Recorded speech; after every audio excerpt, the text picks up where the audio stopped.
या नेक्स्ट है circular system, तीसरा सर्कुलर सिस्टम या इसी को बोलते हैं रेडियन सिस्टम। सर्कुलर सिस्टम या रेडियन सिस्टम, ये उस पार्ट से जो पहला दूसरा सिस्टम था सेक्साडेसिमल सिस्टम और सेंटेसिमल सिस्टम, उससे थोड़ा सा ये अलग है।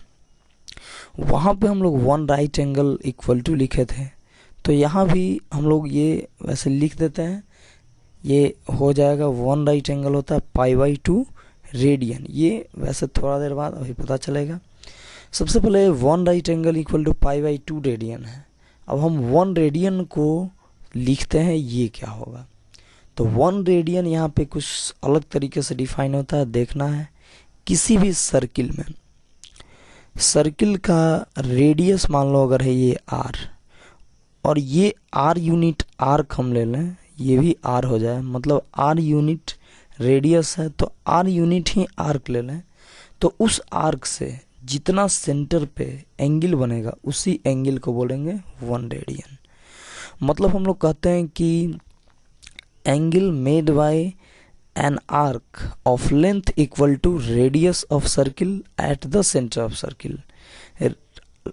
आर्क जिसका लेंथ रेडियस के बराबर हो, उस आर्क से सेंटर पे जितना एंगल बनता है उसी को बोलते हैं वन रेडियन। तो वन रेडियन इक्वल टू लिख सकते हैं angle made by an arc of length arc of length equal to radius, angle made by an arc of length equal to radius at the center of circle। ये होता है one radian का definition. ये ऐसे one radian को हम लोग define. अब हम लोग इसको देख सकते हैं, one right angle equal to जो लिखे थे π/2 रेडियन, ये कैसे आया। तो देख सकते हो लोग, ये जो सर्किल होता है,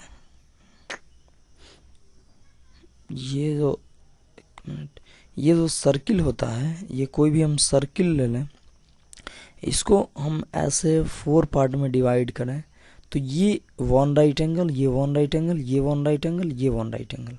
हमको देखना है ये वन राइट एंगल कितना रेडियन होगा। तो हम अभी देखे हैं ये r यूनिट आर्क जो है, r यूनिट आर्क एंगल बना रहा है वन रेडियन, तो ये टोटल जो आर्क होता है वो होता है 2πr, लेंथ ऑफ सरकमफ्रेंस होता है 2πr।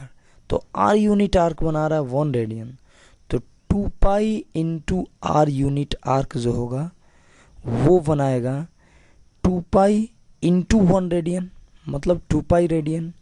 मतलब ये टोटल ये 4 राइट एंगल जो होगा ये 2π रेडियन होगा।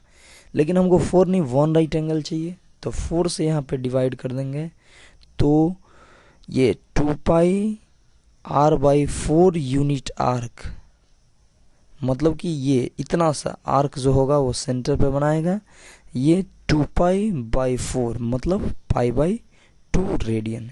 इस तरह से ये इतना यूनिट आर्क को बोल सकते हैं वन राइट एंगल। तो one right angle equal to यहाँ पे हो गया π/2 रेडियन। इस तरह से हम लोग देखते हैं one right angle π/2 radian. Next हम लोग देखेंगे relation between degree, grade and radian. यहाँ पे लिखते हैं relation between degree, grade and radian. तो हम लोग देखे हैं one right angle equal to होता है डिग्री सिस्टम में 90 डिग्री, इसको मान लिए फर्स्ट। फिर one right angle equal to grade system में होता है 100 ग्रेड, इसको मान लिए सेकंड। और one right angle radian system में होता है π/2 रेडियन, इसको मान लिए थर्ड। अब देखना फ्रॉम 1 to 3 तीनों है वन राइट एंगल का वैल्यू, तो हम लोग बोल सकते हैं कि ये तीनों जो होगा वो इक्वल होगा। मतलब हम लोग लिख सकते हैं ऐसे from 1, 2 and 3 90 degree equal to 100 grade equal to π/2 radian, ये हो जाता। और यहाँ पे हम अगर डिग्री को d माने, ग्रेड को g माने और रेडियन को r माने तो इसमें रिलेशन ऐसे हो जाता है। इसी को हम लोग अलग अलग दो दो करके लिखेंगे d g के फॉर्म में, तो ये निकल आएगा d अपॉन ये 90 equal to g upon 100 equal to r upon π/2, मतलब पाई और यहाँ हो जाएगा 2r। तो ये हम लोग का रिलेशन हो जाता है डिग्री, ग्रेड एंड रेडियन में। अगर डिग्री दिया हो, ग्रेड पूछे तो ये दोनों को लेकर चलेंगे, डी पुट कर देंगे और ग्रेड का वैल्यू आ जाएगा। अगर डिग्री दिया हो और रेडियन पूछे तो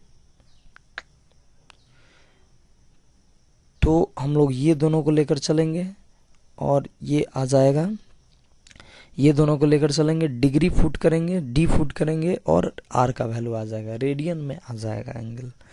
तो इस तरह से हम लोग देखें ये तीनों सिस्टम में रिलेशन।